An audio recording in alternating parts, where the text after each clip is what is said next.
Is that the music you're opening the podcast with? Yes. This is the SundayPuncher podcast brought to you by Rainham Steel. And we have a really packed episode this week. We're not going to do any editing this week, so any awkward pauses or silences or dumb things that Simon or Jason say, they're going to stay. So sorry, guys. You better be on your game. Look, here we go. You guys might want to jump up when there's some silence. Let's first talk about the Juan Francisco Estrada versus Tyson Marquez fight. I almost said Tyson Fury. Imagine that. First, that was a good fight, don't you guys think? It's a fun fight, one-sided. I thought it was pretty one-sided. Estrada just showed that, hey, we need to get him back in the ring with Gonzalez ASAP. Yeah, that's absolutely true, especially given that he's fighting Valoria in a month. It was like a technical beatdown. Estrada really picked Marquez apart, in my opinion. Marquez had his moments, but they were fleeting at best. And Estrada, they were all real clever, though, his moments that he had. Marquez's. Yeah, well, Marquez's moments came when his back were up against the ropes and Estrada would start to open up a little bit. And Marquez would would get in some crafty shots as Estrada opened up. But the power just wasn't there to really hurt Estrada. Estrada moved back a couple times. He felt some punches, but to me, it was a really technical achievement on Estrada's part, and he picked him apart, as he should have, as we expected. What Estrada really showed is that, first of all, he is very good when he wants to be defensively. I think if Estrada really wanted to, he could be a boring defensive fighter who just outboxed everybody and went to decision every fight. He just has great anticipation for what his opponent's going to do, and his defense is really good, his head movement, everything. But he's got that Mexican style, his need or want to get into brawls and just fight it out. And I mean, those are the moments when he did that, where the fight became really exciting, and that's how he managed to drop Marquez. Was it a dozen times? Yeah, and so then Simon, finally finish him. Simon, you were playing a drinking game every time that Marquez went down off a body shot. You had to take a shot, right? Yeah, I was very hungover. Did you make it to the end of the fight? Yeah, it possibly went a bit. They have a tendency to let them go a bit long, I think. No, that referee was clearly on the fan side. He's like, no, as long as their eyes are open, they're fighting. He got at one point he picked Marquez up off the floor, and he's so small he picked him up like a child. Yeah, he cradled him. He cradled him off the canvas and lifted him up. I think he gave him a little spank on the butt too, and told him, keep your hands up. Get in there, kid. I mean, this, and also, a listener said if we can say more titles. This was a fight for Estrada's WBO and WBA super flyweight title, and this is the same division that Roman Gonzalez is in. And Estrada's one of the guys that has actually stood up to Gonzalez. Gonzalez beat him on a decision, but Gonzalez couldn't hurt him. It wasn't a fight where Gonzalez left, and you thought, oh wow, Gonzalez was so much better. But Estrada has improved since then, and there's definitely a case that that's a much closer fight this time around. The only thing that Estrada doesn't have that Gonzalez does is he doesn't have much power. I mean, it took him, I can't even remember, I think it was 10 rounds to finally put Marquez away. And this was after, by the way, I want to point out the uppercut that Estrada was landing was one of the best punches I've seen of the year. The weight, the angle he threw it, the speed, and how Marquez really couldn't do anything whenever that punch was coming. Estrada looks special, but, Marquez isn't that great of a fighter. Yeah, that's the thing. Marquez didn't give him too much to, defensively speaking. But I think you're right about Estrada. There were points where his defense was so on point, and he was, using lateral movement, but he was also ducking down and getting low and dipping punches. Estrada's got really, really good defense. But you're right, he's also able to flip that switch and say, okay, I'll be this come forward fighter, take a couple shots, and make it an exciting fight too. Yeah, basically, Estrada just put on the total package in this performance, and I think I said this already, but man, he definitely looks like he's deserving of some pound-for-pound consideration, especially after Yamanaka's fight this past week, who started to appear on pound-for-pound lists, but we'll talk about Yamanaka in a bit. Let's talk about, well, I think I told you guys last week. I told everybody, all you listeners, that scale down those opinions you have of Deontay Wilder, and you might want to hold off on calling this a big mismatch, that Duhaupas is out of his league and all that stuff, because you know what, Deontay Wilder's not that good, and it's time people actually saw that. Stop buying into the hype. Don't listen to what PBC or NBC or whatever network wants to tell you. Wilder is an okay heavyweight. He's not on the world level. He might have a title, but tons of other guys have titles, and they're really meaningless. We know who the heavyweight champion is. We know who the top are at heavyweight, and it took Wilder 10 rounds, and he had to jump into the air with his punches to actually put Duhaupas away. Duhaupas never went down, did he? No, he didn't. He Yeah. was Wilder stopped on was his like feet. throwing Superman punches, like running. He'd run halfway across the ring, jump, and like throw his entire body into the shot. So it's like, where's Wilder's power at? Well, that's exactly the thing. That when Wilder has faced guys who are around his level or below, because Duhaupas was below his level, he did get outboxed by Wilder, and the same with Stavern. Neither guy went down. Nope. And in his last fight against Molina stood up and fought back against Wilder for several rounds before he went down. So, I mean, it's most fighters, most prospects who knock out a lot of guys early on. Javier Fortuna fell into this one. That power doesn't last when you get to the top level. Yeah, it doesn't scale up as your opponents scale up. That's the problem. There's very few fighters that their power remains at that highest level of the sport. I don't know if you can take it as an assessment of his power, though. I mean, we're talking about someone who's been in there with some high-profile names, and he's never been down in the span of his career. So, I agree with the sentiment, but I think that the evidence you're using to argue the point isn't necessarily conclusive. Well, Simon, as a British guy, and with that said, I want your take on the stoppage. I think it was a fine stoppage. He couldn't hurt him. I mean, Duhaupas had landed his best shots, and whilst they'd had an impact and made some swelling, they weren't. He wasn't going to get a flash stoppage or anything. He was clearly behind on the cards, and all they were both doing was taking incremental damage. So, I was fine with it being stopped, to be honest. So, I want to ask you guys now: have you guys scaled down your opinions, or did you guys scale down your opinion and come to my opinion of this fight before it happened, which is that what do you mean? Which is that this was a competitive fight, and Wilder is not as good as advertised, and this was the perfect fight for him. Well, I think the thing is, go ahead, Simon. Well, hey, no, I already agreed that it was a good matchup in terms of like their abilities. I take umbrage to it's carrying a belt, like they've accidentally got a belt that they don't want to keep hold of. Right. So let's throw the belt out for the sake of this conversation. What about you, Jason? Well, yeah, we've been on that same playing field, but the problem with Wilder is the marketing. Right. But I'm not going to address that. What I wanted to ask you guys though is, so we have the stance that this was a competitive fight, that Wilder was definitely a good fight for Wilder.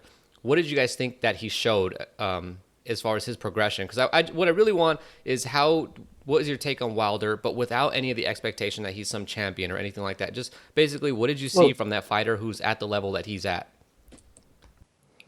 He's an international level fighter. He's not quite at world level. Anyone who is at world level will bulldoze him. He's had 35 professional fights. All of the learning fights and teething fights should be out the way, but they're still having to give him, fringe contenders because that's the level he's at. And realistically, he's never going to ascend beyond that level, because if he were going to, he would have done that by now. Unless he's like Sergio Martinez and has this late resurgence. Maybe Wilder should fight with his hands down. It's rare you see that, though. What about you, Jason? Yeah, there's one thing that I noticed early on in the fight is that Duhaupas was hitting Wilder to the body pretty good early on, and Wilder was putting his hands down every single time, and I was just wondering, I'm like, why wouldn't Duhaupas just keep up that attack? It was having a really profound effect on Wilder, it seemed. So my assessment of Wilder is nothing's changed. He's still the same fighter. Like, he didn't show me anything in this that suggests he should be breaking into pound for pound rankings. He didn't show me anything to suggest that he's somebody who I think he's not. You know what I mean? Like, he's just gone and stayed the course. So where I do you want to see guys put something. him? I want to see something exciting out of him, and I want to see something that He jumped like, off his feet when he was punching this guy. How was that not exciting?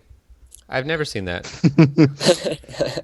that speaks a lot to the both of where both of them are at in their careers. He was literally leaving his feet to He's throw literally punches.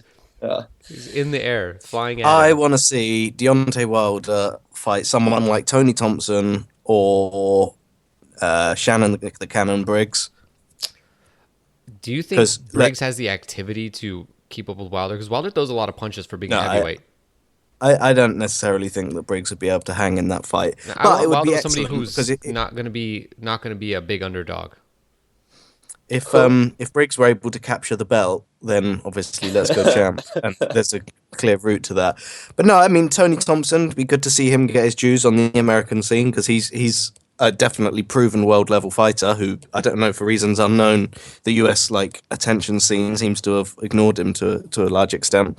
But I mean I think we have to appreciate that Wilder is never going to be a world fighter and they're never going to use him that way. He's not going to be signing fights with Klitschko and with Tyson Fury and people like that. He's going to be doing what he's doing, being a carnival attraction. And if we can be aware of that and set our expectations accordingly, then a hilarious and well-promoted fight with Shannon Briggs is the sort of thing that I think would get the most out of him for the fans. Well, that brings us to our next point, and that is that Alexander Povetkin is the mandatory, and the WBC has been going off on Twitter saying that we are not going to let that fight not happen. That is next. Really? Yeah. Interesting. So are we in agreement that Alexander Povetkin decapitates Wilder? Mm-hmm. I think it's likely. Yeah. I mean, Yeah. He's got 5 inches on him. Wilder does. Yep. I know Wilder's going to have the reach advantage on a lot of opponents. He's got those massively long arms. So what do but they I do? think- Do they just say we're not going to do this fight? I mean, Well, we've seen Heyman fighters give up belts in the past when it came to mandatories. They've been more than happy to let their belts go in order to not have to deal with mandatory challenges. Do I think that's the plan with Wilder? I don't think so. I think it would. I don't think that's what Heyman wants. I think Wilder is only marketable or most marketable with that belt attached to him. He becomes a lot less interesting of a commodity without it. So I think it's going to be within from a managerial perspective, their best interest to keep him with that belt. But how do they do that if they're going to force the Povetkin fight down his throat?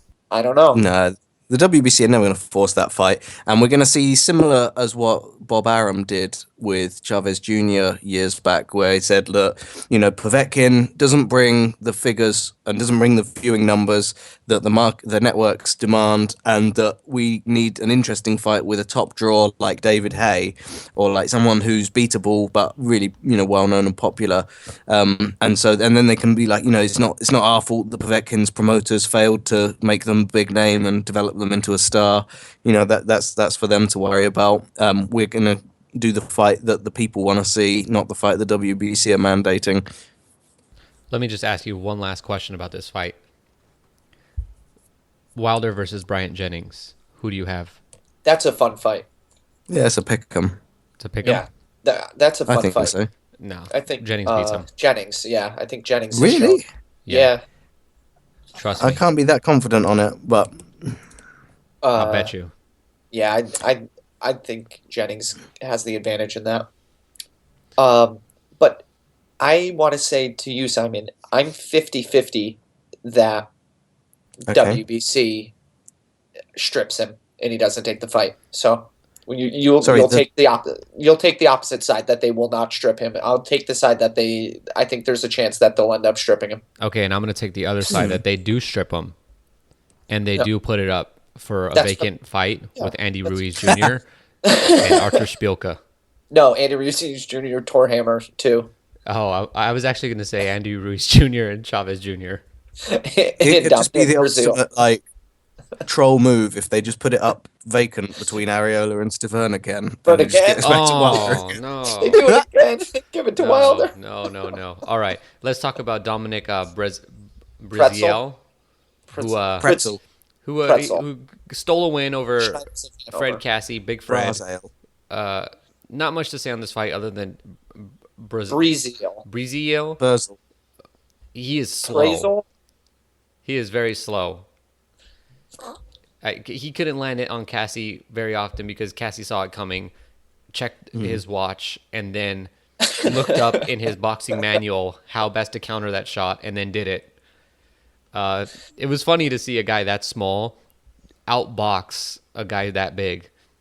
Not much I mean, this is not a spring chicken, though, is it? This is someone who's 30 and 16 fights into their pro career. This is someone who's going to, I think, be a sellout name that people are interested in for a very brief moment until they come up against stellar opposition. Oh, I think Brazil lost a lot of marketability last night. What I don't know. marketability did he have Well, previously? he managed to get himself on the undercard of an NBC fight, so let's I not go think- crazy. He was trying to be set up for Wilder's opposition, in my opinion. The wide audience are going to buy into him, though. They didn't see that as a robbery. They didn't see a problem with the scoring. They saw what they were told to see, which was that he's a competent and big guy who's going to be blowing people out the water, and that I heard the term slightly less athletic version of Anthony Joshua. And it's like, so I agree within certain circles he'll be regarded as what he is, but I don't think that they failed to promote him to the mass consumer. Okay. I used him to teach my son what the word pudgy meant. So. On that note, let's talk about Frank Buglioni, who, huge congratulations to Frank Buglioni on his success against Fedor Chutinov. He survived 12 rounds with the still current reigning WBA regular super middleweight title. And let's give it up to Buglioni because he fought brave. He was exhausted. He lasted all 12 rounds. And he even dropped Chutinov at the end of the 6th round. And I say end of the 6th round, I don't mean in the closing seconds. I mean after the round. The bell sounded, and then he decided, you know what? He's still standing. He's still in range. I'm going to hit him. And down Chutinov went. There was some sort of deduction. I don't know if it was punches or scoring points. I don't know. I'm not sure what the referee was doing. Box Nation didn't really seem to know either. But the point is, Chutinov won the fight, of course, as predicted. But Buglioni won everyone's hearts. Is that a fair assessment, Simon? You were there live. He was very brave, and he just put a hearty performance out. What do you think of the singing during the fight? How was the singing? Really diverse. They'd learned so many chants. They'd put the effort in, and they knew a wide range of songs for this one. They did. There were plenty I had never heard. It was good because they knew that Frank would have to step his game up to compete with someone like Chutinov, and so they too stepped their game up, and they put effort in. Really. What was the one that they were doing? It sounded like they were saying Chutinov. There was one chant where they're doing, and it really sounded like they were saying Chutinov. What do you know which one I'm talking about? I don't, but I can have a look and try and re-listen and find it. This is how you best spend your Sunday evening. Do that. No, this is it. Researching the chants of Buglioni fans. I don't think that anyone thought that Buglioni was going to be, super competitive in this fight. He outperformed people's expectations, and I think that he'll continue to be an interesting commodity on the domestic and maybe in continental scenes. I don't think he's destined for world greatness. I think that was as close as he'll get to a world belt. Sorry, can you define interesting? What do you mean? What do you mean by interesting? I think that on a domestic level, with people, I don't know. There's people that he could be in interesting matchups with. So let's have a look. Lee Markham, for example. Well, he already fought Lee Markham to a draw. Yeah, so resettling that. What about George Groves? I don't think he has success against George Groves. Ooh, he probably puts him down, in my opinion. Well, before or after the round ends? Oh, before. Oh, before. That's tough. I just look at Buglioni and I don't know. You look at him and you see a man that could beat George Groves. It's okay to say it. It's okay. Come with me. Come on my side. Does Buglioni beat Saki Obika right now, Simon? No, I don't think so. Does Stevenson? Oh man, who's signing your checks? Main events? Not Yeah, anymore. they're for $10. Yeah. Oh, I mean, it's still more than Oh. what's his name got paid. Who was it that got paid $1? No one? You guys don't remember? Somebody from main Kovalev. events got paid $1. Was Oh it no, Fonfara? yeah, that was Was it Kovalev Fonfara? for. Oh yeah, it was Fonfara, but also Kovalev didn't get paid much for that Hopkins fight, did he? I think I got paid more to record last week's podcast. All right. Anything So else I you guys guess you want to got add paid on twice. Buglioni? I mean, basically, Buglioni is a defeated Deontay Wilder at super middleweight. How's that? It's fair. What do you mean by that? Well, He was promoted as hyped as somebody and the hype is now gone. and you know, if he, I don't think that's fair. and I don't Buglioni think was- even his fans thought that he was going all the way. well, the thing is with Buglioni is that they did not match him correctly. They did a horrible job bringing him up. Like, why were you putting him in there with Sergey Komitsky? You knew what Yeah, you it's the had. We trap. all knew that Buglioni was eliminated defensively before that fight, and then he gets knocked out, and then you put him with Lee Markham, who was a little too good for him, and then you give him Chudinov, which was a roll of the dice by Frank Warren. I mean, I like the way Warren lives. He's got that YOLO style of promoting and matchmaking, but, you know, Buglioni's still going to be a draw. I don't think those fans are going to win. I think he earned a lot of fans by staying up on his feet for 12 rounds and still being in the fight. And when I say being in the fight, I mean like every so often throwing power shots to let the referee know, I'm not on the verge of being stopped. Let's talk about Shinsuke Yamanaka's split decision victory over Anselmo Moreno. Did you guys watch this fight, Nope. Simon? I haven't had a chance to catch up to it yet. Okay, good. I just want to know how much I get to rant about this fight. So first of all, Floor's yours.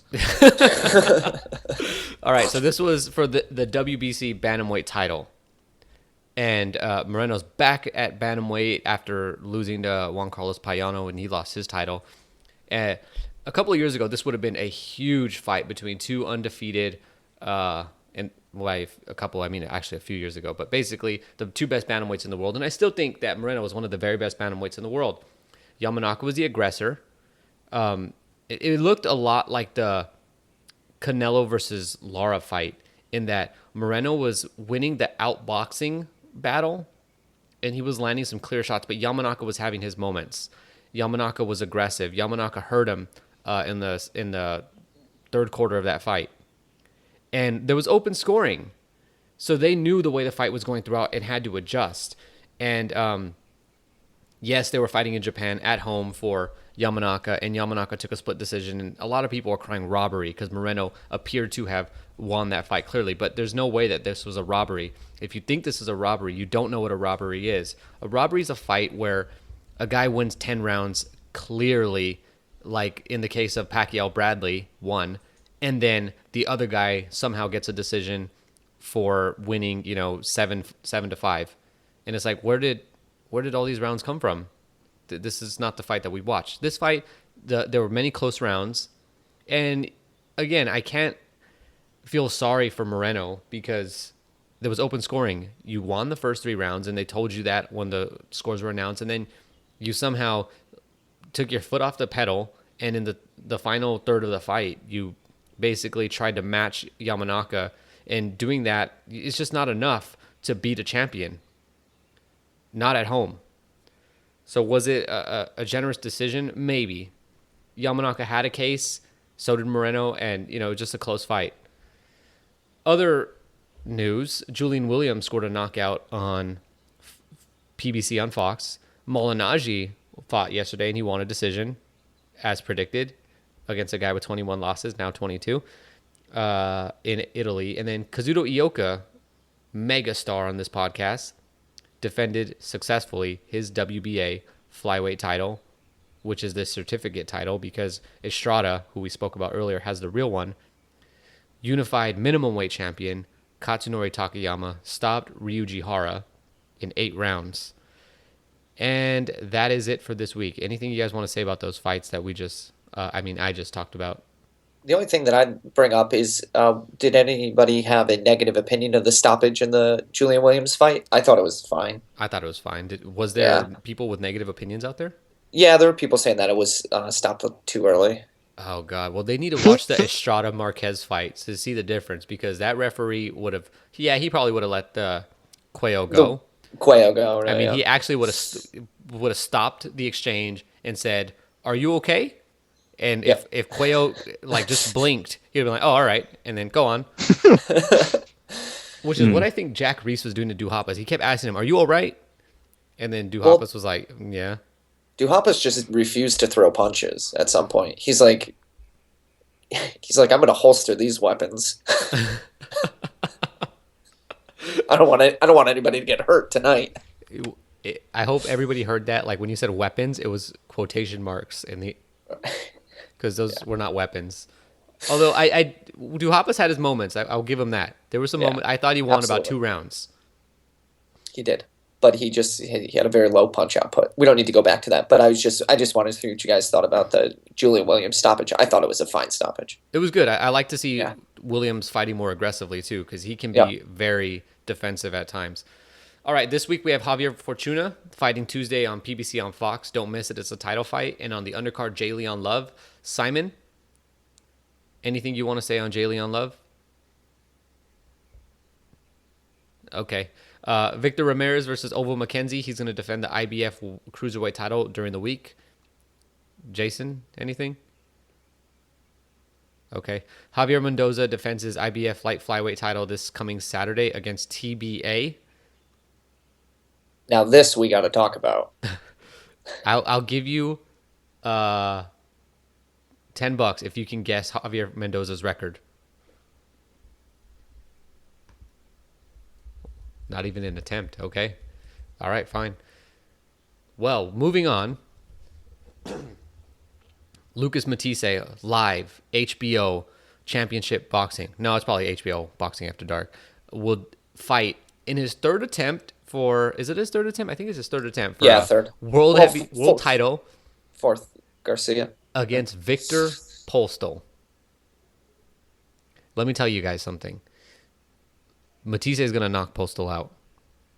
Postol was... They asked Marvin Zamudio, his trainer, well, one half of his trainers, about Postol sparring with Provodnikov when they first took on Postol at Wildcard. And Zamudio laughed about Postol's success or lack thereof against Provodnikov and how Postol handled Provodnikov's power. Provodnikov is not that big of a puncher. Matthysse made Provodnikov's face look, I mean, that you could have posted that on like a Gore subreddit. So I don't think Postol, unless he moves around the ring like Arizlandi Lara on Saturday night, has a chance at staying on his feet for 12 rounds against Lucas Matthysse. How do you guys feel? I don't know, but Postol's never been stopped, never lost a fight, never been knocked down that I can tell. So neither did Deontay Wilder. That's going to be a big transition for him, you know? Well, his nickname is the Iceman. I just want to throw that out there. So look, this is what I'm looking at, okay?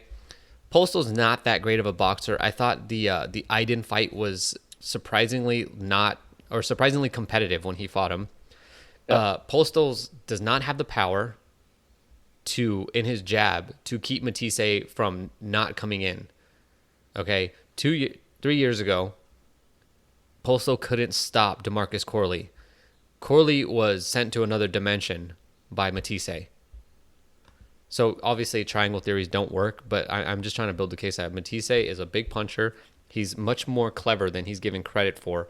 He managed to outbox Provodnikov, which we predicted on this podcast. Wow. Which we predicted on this podcast that everybody thought Provodnikov was going to run right through him. No. And I think Matthysse, I think he has developed and come and what I want to say is grown a bit as a fighter since, he lost to Devin Alexander and Zab Judah and Danny Garcia a few years ago.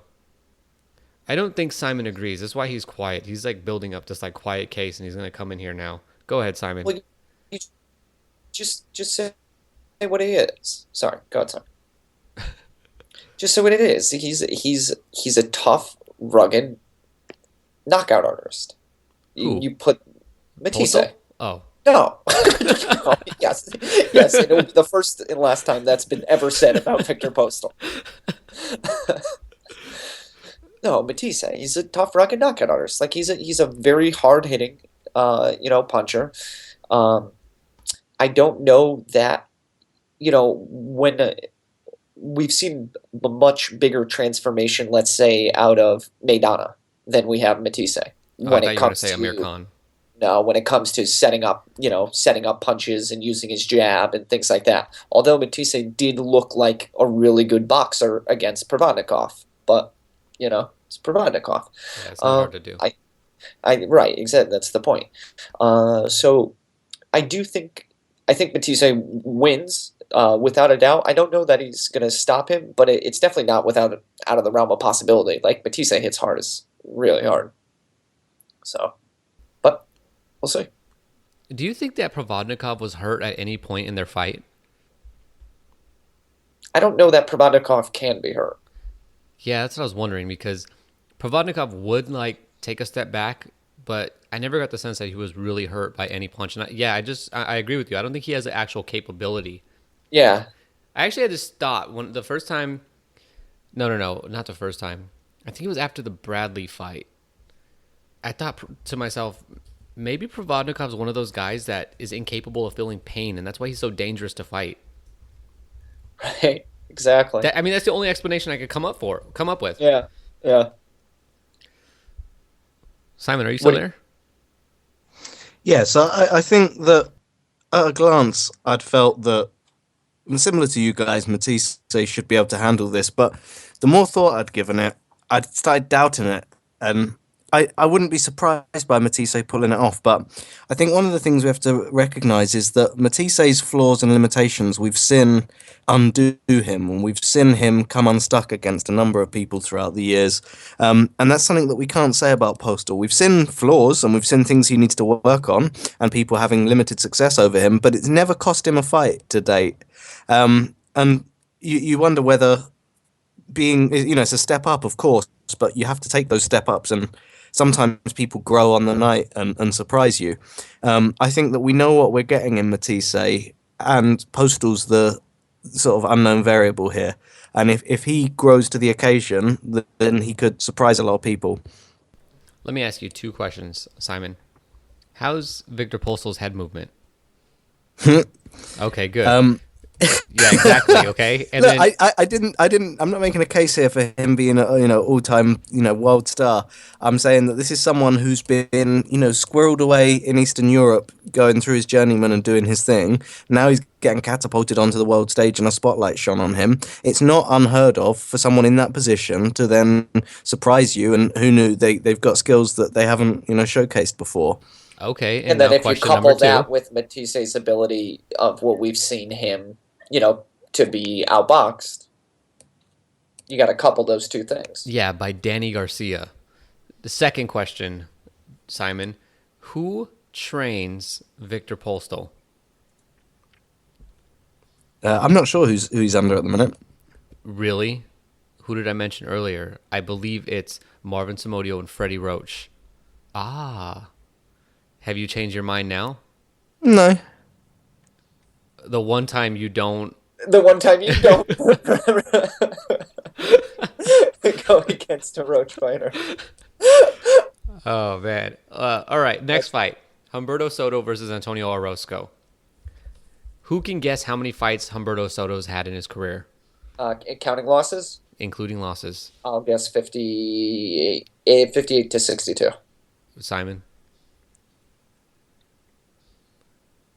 This is the Sunday Puncher podcast. We play guessing games here. Simon, how many fights has Humberto Soto had? 783. You're actually closer than Jason. No, I'm not.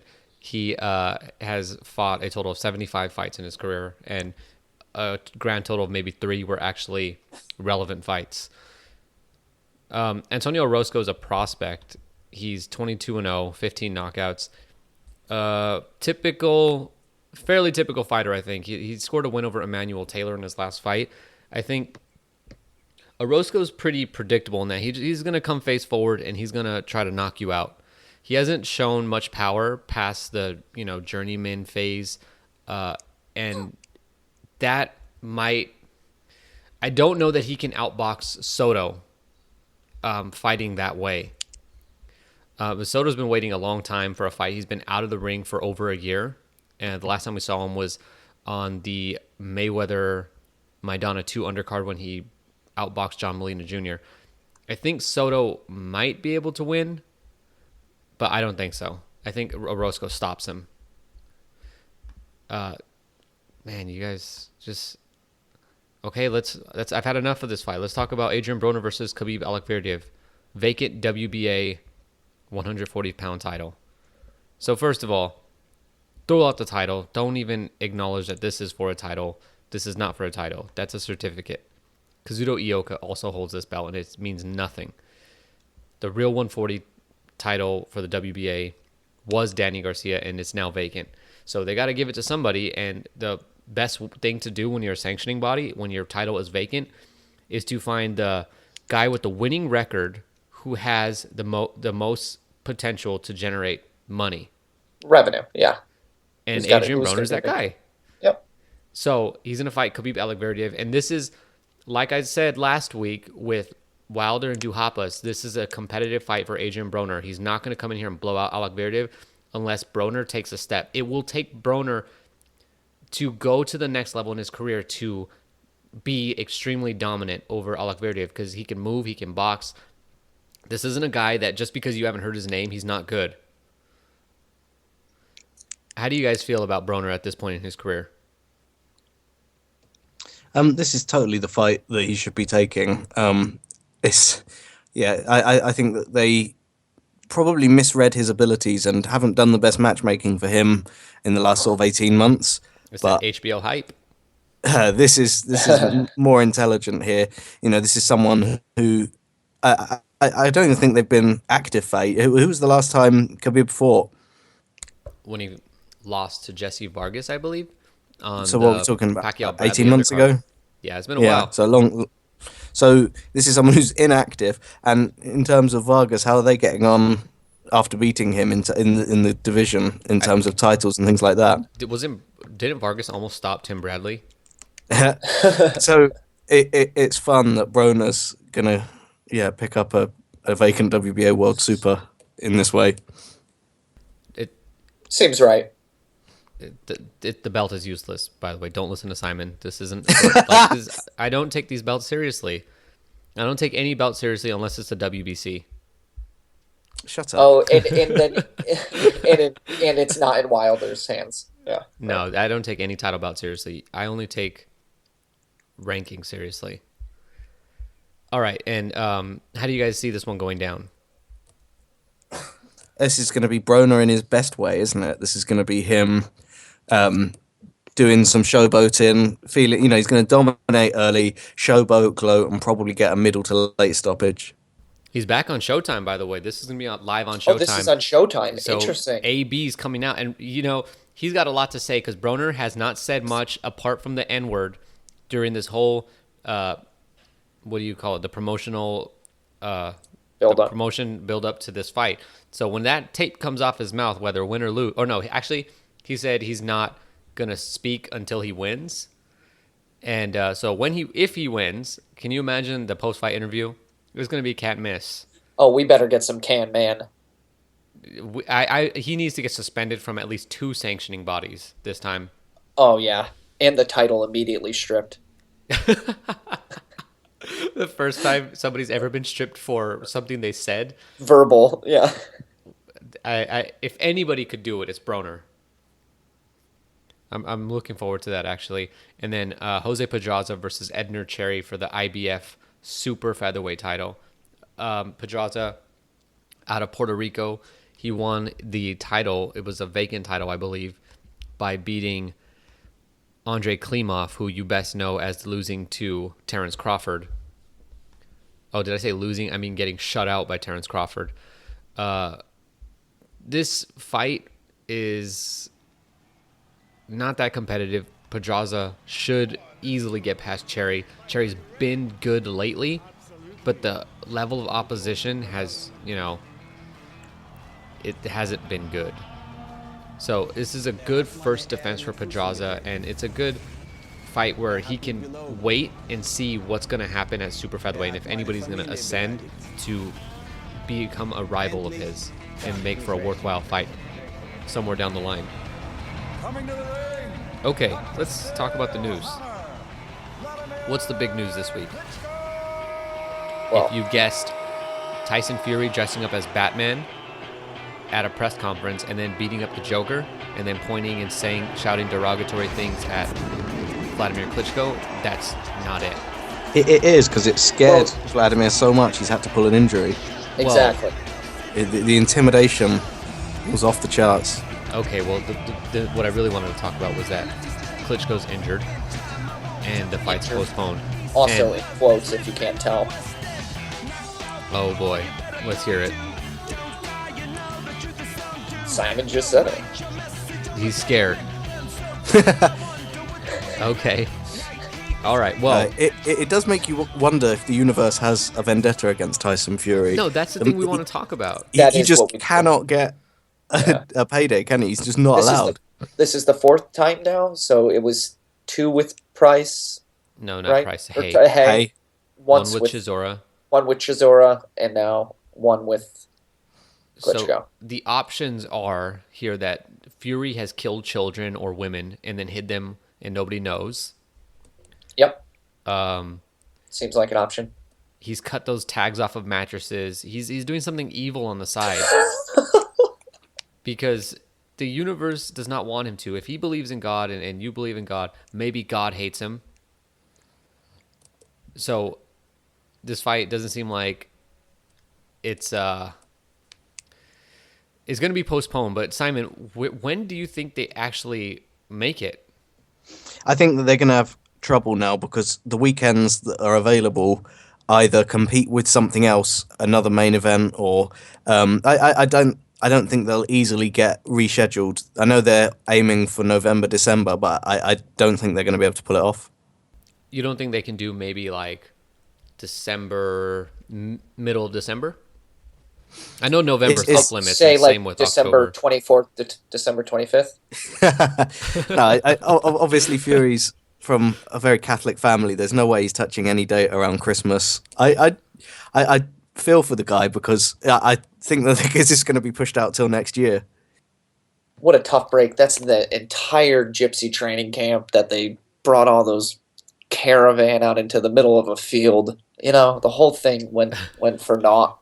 I Well, actually think this is going to be a good thing.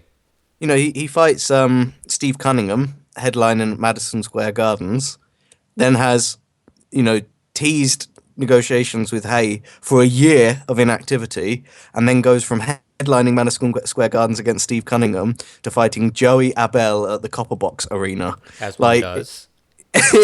It's just staggering the regression his career has to take. Due to Hey, all at of least it was Joey Abel and not Joey Vegas. Or Joey Vargas. It may Oh, as he's well good. have been his Elvis impersonator. So so it's not looking good for this fight before the beginning of the new year, huh? Okay, now what if this fight doesn't happen? That's what I was just thinking. Like- Does Fury move on at this point? I think I you really can't worry move for the on. guy's mental sound, well-being. What if this is all Vlad playing mind games with Fury, meaning that Fury wanted to play all these games and do little antics like this, and now here's Vlad saying, "Oh, you want to play? I'll really play now." But if he did, this is like going overboard, man. This is like way, yeah. is bringing a knife to a It pen would fight be dark. or whatever Yeah, it is. absolutely. Yeah, That I would- wouldn't put it past him. He's from the Soviet Union, and as an American, That's I'm not scary. cool with that. That's really Yeah, I mean, scary. obviously Tyson's pockets aren't as deep, and Vlad through K2 Promotions and his career earnings, he can sit and be inactive, and it's not going to harm him. But Ooh, good I question. worry I have from for Tyson's point of view. Yeah, go on. How much money is Vlad going to make, and does he even care what he's going to make from the Golovkin-Lemieux pay-per-view? I don't know. It'd be good though, wouldn't it? Yeah, I think they're going to make some money off of that one. Well, So Golovkin's a great asset for that promotional company. he's a great asset for meat too. Yep.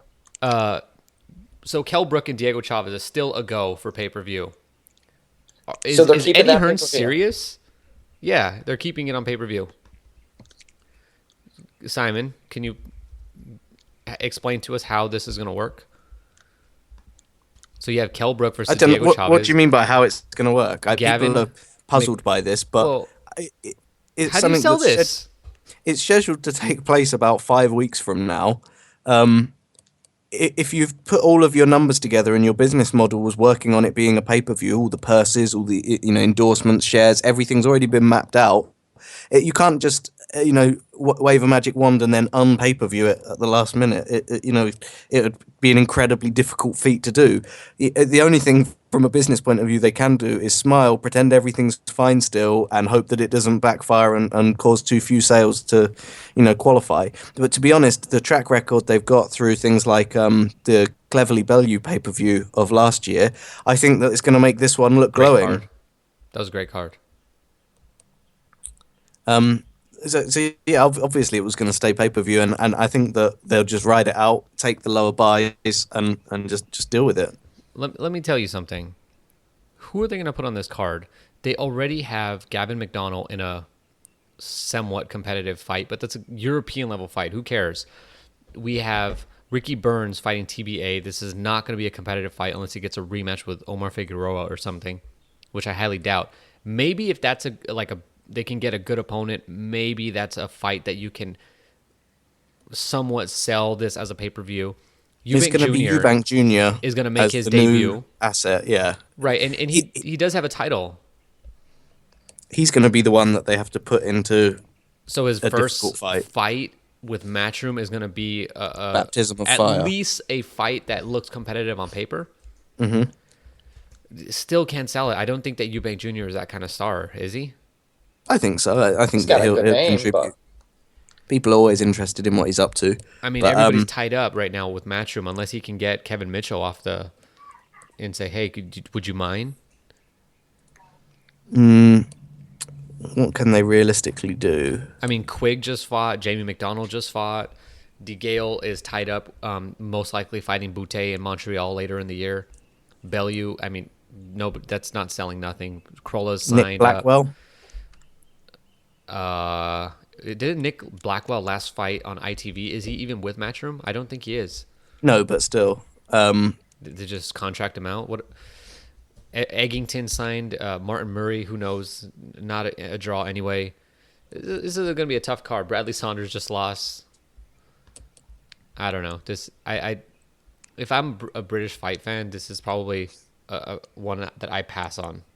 Call up Daniel Gill? I don't know. Actually, I take it back. I wouldn't. Oh, Daniel Gill versus Eubank Jr. That's a good fight. It's a real good fight. Can he make 150?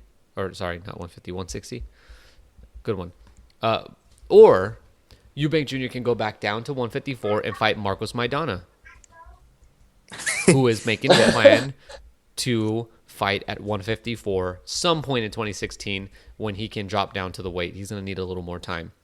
How do you guys feel about Maidana at 154? I got to tell you guys that Maidana is going to be a very nice name for many of the young fighters at 154 because there's no possible way he's competitive. Okay. Yeah, okay. So you guys agree. Jason, I want to talk to you about something. Huh? And it's what do you think about Marcos Maidana coming back at 154? No, I think it's fine. He's not going to have to kill himself to make weight. Have you seen what he looks like now? I think he will.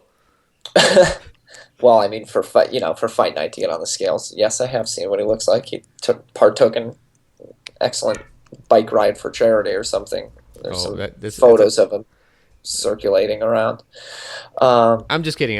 Who cares about this topic? Apart from Maidana fans. He's just not going to be competitive at 154. Not with the guys who have the speed and length that they have, and they're all excellent boxers. He's probably just going to be too slow because it's Because he's outside. already slow for welterweight. Right. All right, so I want to talk to you about something, Jason. And you're a big Kovalev fan. Whether you admit it or not, there's not a moment that you don't go at Stevenson and make an insult at him if you have the chance. Like every chance you get. But your posting history suggests that you're increasingly becoming disgruntled with Kovalev. And I think it has to do with his fans, the Well, HBO loyal and the Kovalev and main events people who bought in. So can you tell me about that? Why are you so hostile now? I don't know that I'm hostile. I'm just increasingly You're a disgruntled very by nice this. guy, so it's very Yeah. hostile for you. Yeah. Just this anything that pushes the narrative that Kovalev is ducking Stevenson is just disturbing to me at this point. Anybody who You wants to mean try to Stevenson is ducking Kovalev? yeah, sorry if I said it the wrong way, because that's what's happening. Um, so anything that's propelling that narrative forward is just complete biased ineptitude and an inability to just kind of be objective. If you look back and you're objective at the situation and you see what Duva did to pursue the WBC, if you see the ridiculous request that she made of the WBC, I think in hopes of the WBC not making him the mandatory, right? She asked for some ridiculous requests like a 50-50, purse bid and which is for them to split. So I think she was kind of hoping that maybe the WBC would reject that, but instead they said, "Yeah, let's do it." You know, and the whole thing just turned around and backfired. And it really stinks that she doesn't have enough faith or support in HBO to put that fight up to a purse bid. And it was Kovalev's team in the end who backed out of the fight, who backed out of the opportunity.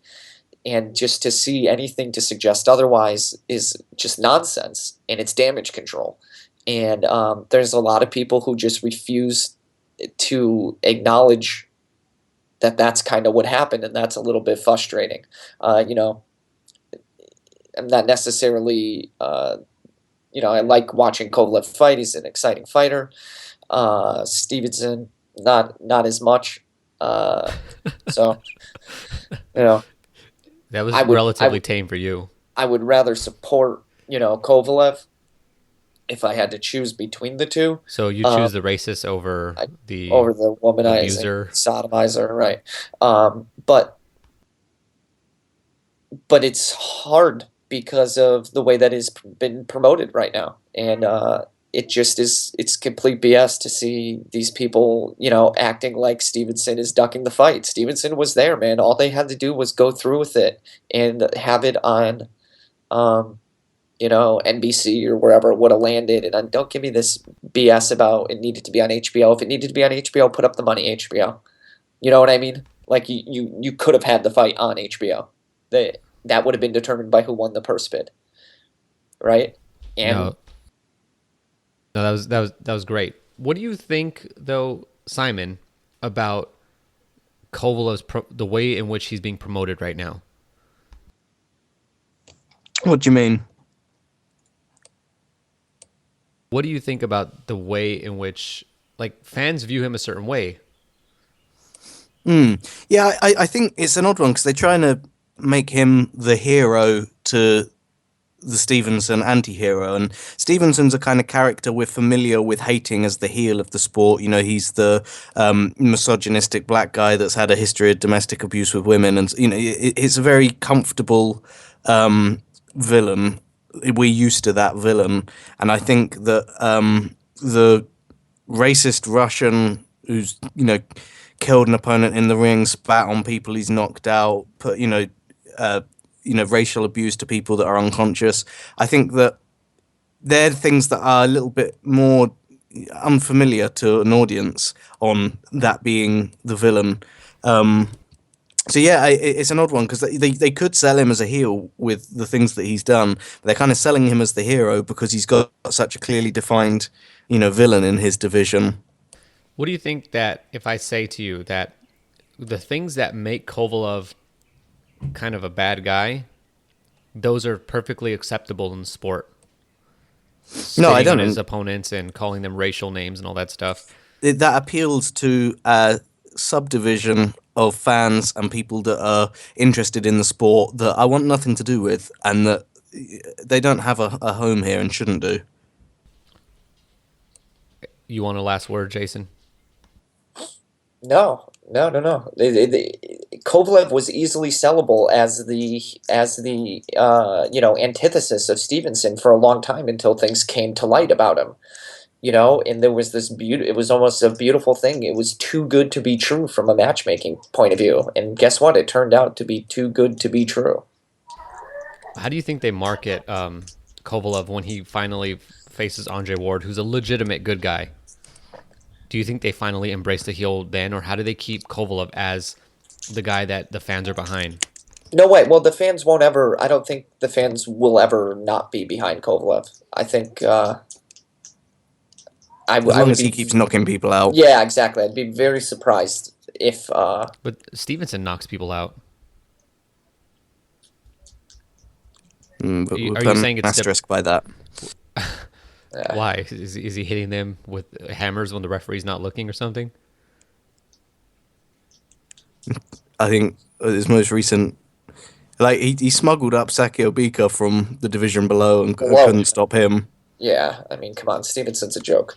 Well, I mean, I hit Saki Obika with my car once, and he was still standing, so I'm not going to criticize. Yeah, his last three knockouts are Karpensi, Sukotsky, and Bellew. So? just stop. Cleverly couldn't knock out Bellew. Agreed, yeah. I don't think that harms my argument necessarily. At all. I'm just looking for the holes, okay? I'm just looking for the holes. All right, so... Keep looking.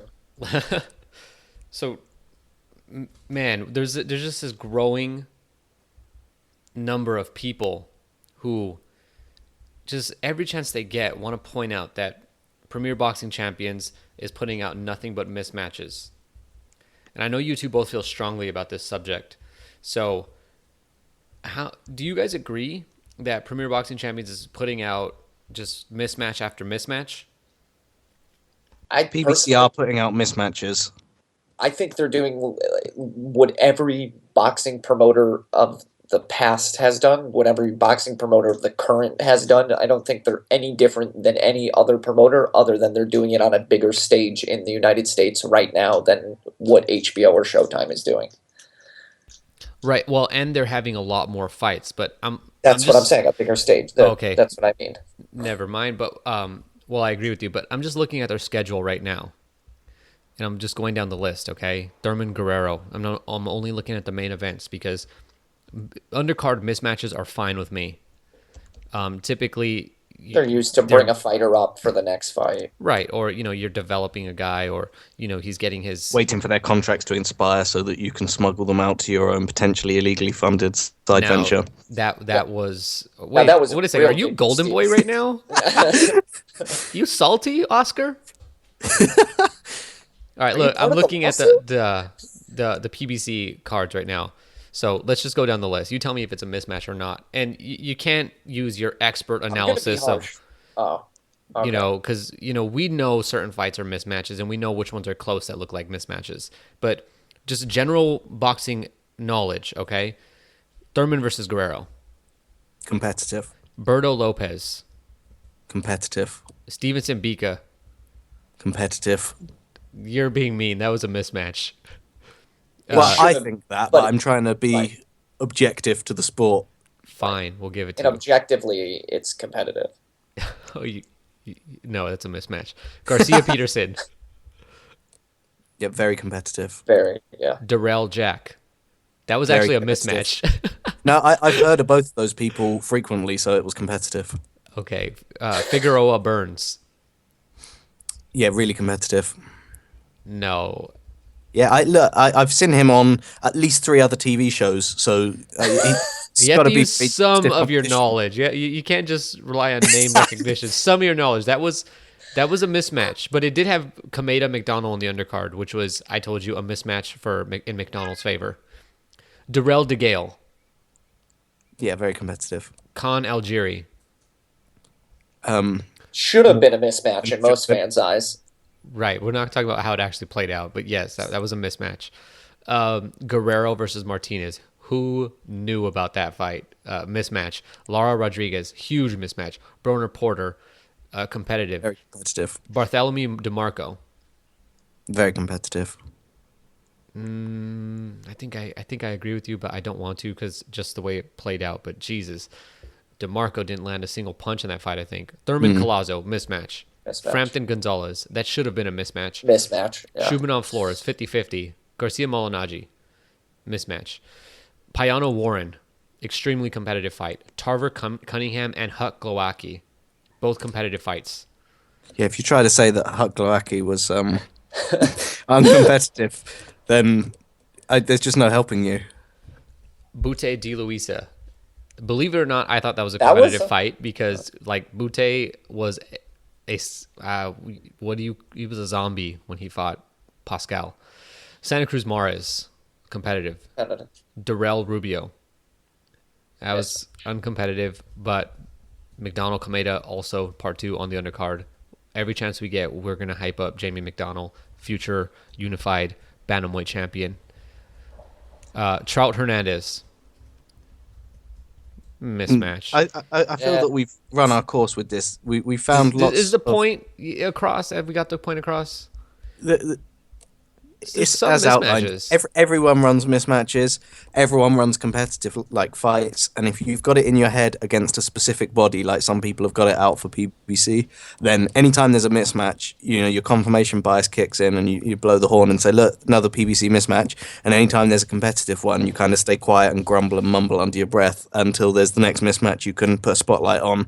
And it's fine if you want to behave that way, but be aware that you're the one with the bias. There's a bias going on when you're doing that. That's the thing. People want to act as though there's no bias and that there's just better networks. That's the problem. Do you mind if I throw out some matches from HBO from this? Well, I didn't know if we needed to save that for next week, but let's dig into them. Sergey Kovalev versus Najib Mohammadi. That was the last HBO card. Mismatch. Jesus, and if you watch that fight, poor Mohammadi, he had to go 3 rounds with Kovalev before he finally was knocked out. Bradley Vargas. I think a lot of people felt that was a mismatch before. Should have been a mismatch, right. Walters Mariaga. I did a hell of a job, I think, selling this fight as competitive. I just want to throw that out there. Yeah. Cotto mismatch. Gil. Did you say mismatch before I even finished saying his name? Cotto No, Gil. it was in relation to Walters. Okay, Cotto Gil. It's not criminally uncompetitive. Exactly. That's competitive. It's an on-paper good matchup. What about this one?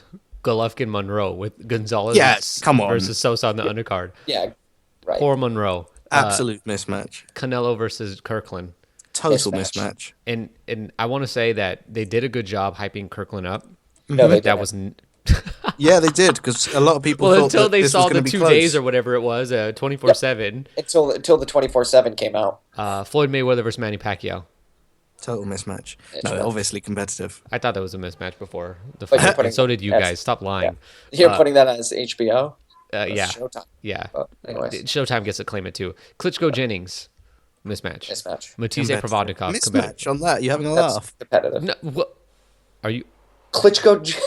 Simon, are you serious? No, he's not. Stop it. Go. Okay. I'm serious, because it's someone, you know what I mean? It's not the best of competition possible. Okay, fine. We'll give it to you. That was competitive. Kovalev, Pascal. Competitive. No, that was a mismatch. No way, that was competitive. Well, it should have been. It's one of those ones that on paper should have been a mismatch. But You're the casual fan. Nope. You think Pascal was going to be competitive with Kovalev? Yep. Yeah, I did. Fine. Really. I've sent him loads. That's a competitive fight. Fine. That's a great. She told me to throw boxing knowledge out the window, and I'm doing that. Okay, fine. Shimming, ruin, wrong. Even if you throw the knowledge out the window, you knew that was a mismatch. Come on. Nobody... in fact, the more you know about boxing, the more you bought into Zhu Shiming, which is guilty of that. Golovkin Murray.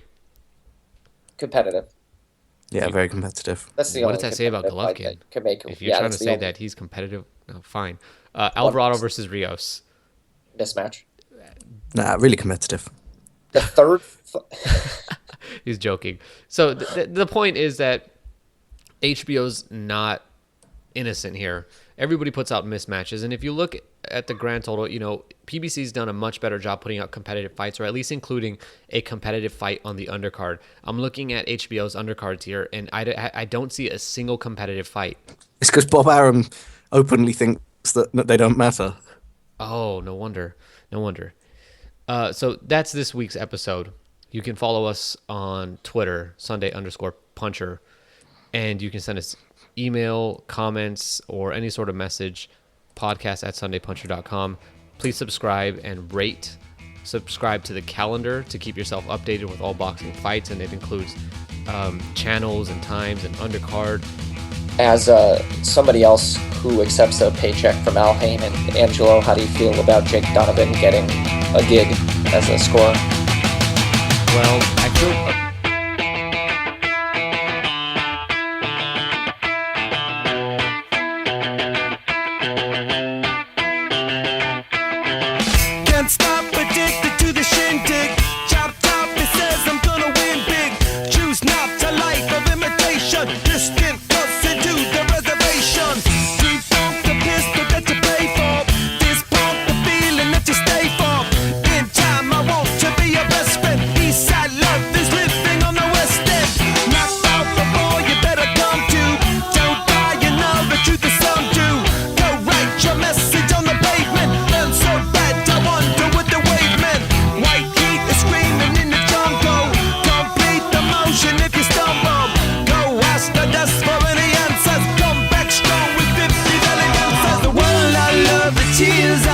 to be part